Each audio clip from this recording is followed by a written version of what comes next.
Hello everyone, কিচেনে চলে আসছি। এই যে এখানে মাছ ভাজতেছি, কাতল মাছ।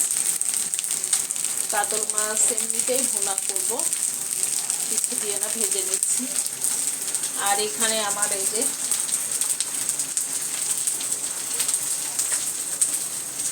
শাক,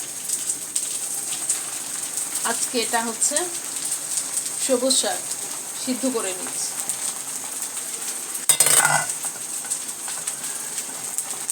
এখানে চার আটি আছে। মেয়েটা সকালে আসলো, এসে যে গতকালকে এনে রাখছিল, আমার হাজব্যান্ড নিয়ে আসছে।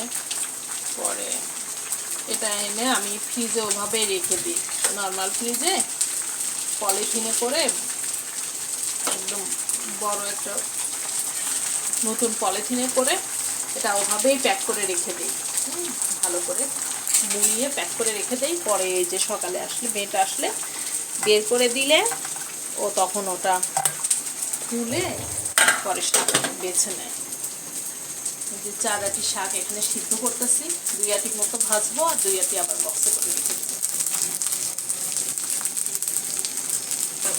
আর এই যে মাছ ভাজতেছি, এমনিতেই করবো।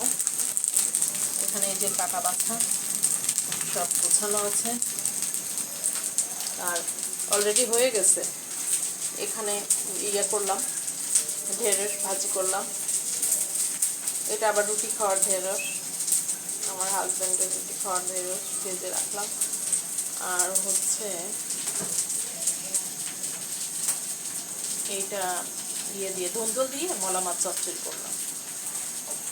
2টা ধুন্দুল আর একটু মলা মাছ।